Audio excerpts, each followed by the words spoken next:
Buonasera a tutti, sono Pietro Kociancic. Oggi è il 23 gennaio del 2019 e in virtù di questa data vi parlerò di un tema che mi sta...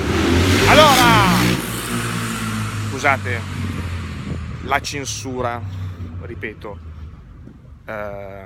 vi parlerò di un tema che mi sta molto a cuore. Ecco, continua a far rumore la motocicletta. Vi parlerò di un tema che mi sta molto a cuore, che è quello del complimese, perché oggi, essendo il 23 gennaio, io compio solo anni e 3 mesi. Questa era la censura della moto, ancora. E quindi, insomma, vi parlerò di quello che io penso sia il grande vantaggio nella vita di tutti i giorni, di ricordarsi di più dei complimese piuttosto che del compleanno. È un metodo molto intelligente, diciamo, per fare bella figura in società. Allora, ci sono diversi vantaggi. Ho cambiato braccio perché così potete vedere la cosa sotto diversi profili. Allora, vantaggio numero 1: se uno si ricorda soltanto il giorno, è meglio, è più facile.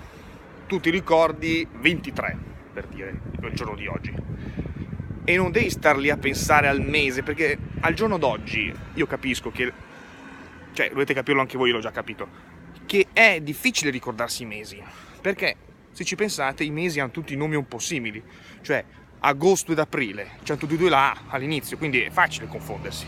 Gennaio e febbraio fanno rima, quindi è un attimo che uno si... poi sono vicini, giugno e luglio sono vicini, parole scomode, giugno e luglio sono vicini e hanno un sacco di lettere simili, hanno la G, la I, la U, la O, insomma, li hanno anche messi vicino. Stesso marzo e maggio, tutti e due con 5 lettere, tutti e due che iniziano con MA e finiscono con O.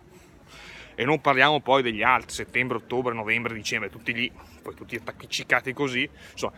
La gente al giorno d'oggi non ha tempo di ricordarsi sempre i mesi bene, fa un sacco di confusione.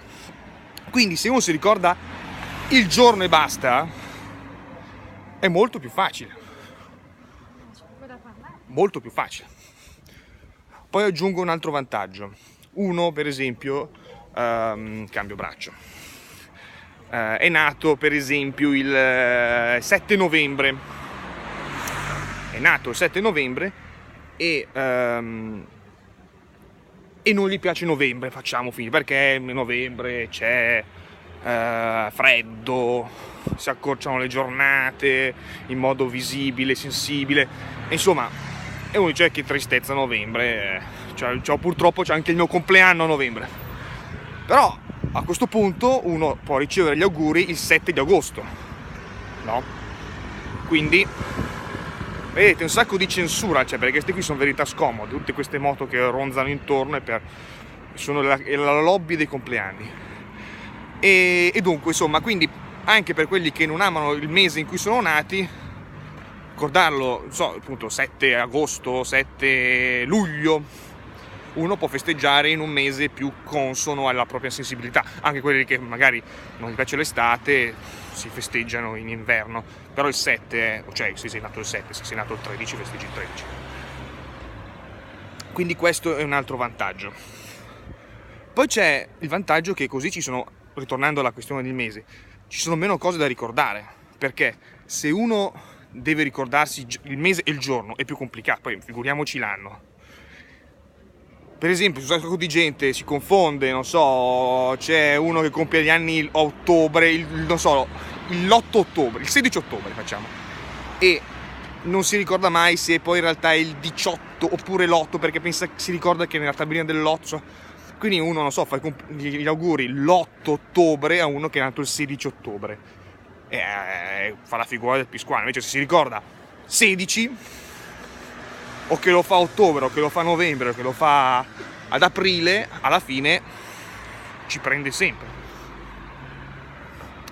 Insomma, ci sono molti vantaggi a privilegiare il complimese al compleanno. Ne dico un ultimo. Visto che tanta gente compie gli anni, tanta gente compie anni il 7 per tornare, magari il 7 dicembre, 7 gennaio e compagnia bella. Tu fai gli auguri a tutti quelli che sono nati il 7 lo stesso giorno, così ti togli via il pensiero, perché al giorno d'oggi è vero che è bello fare gli auguri, però a parte che non tutti ti invitano alle feste, e allora nella nostra società non è che si dà tutto così a gratis, no? Allora, se inviti alla festa, ti faccio l'augurio ben pensato, ti telefono. Invece se ci conosciamo solo su Facebook, per esempio, che ho 1473 amici e ti ho aggiunto perché ho visto che avevamo 73 amici in comune, cose del genere, oppure eravamo compagni all'asilo, e però non di quelli proprio amicissimi, e quindi non è, cioè, dici, bisogna fare gli auguri ma non per forza parlare insieme.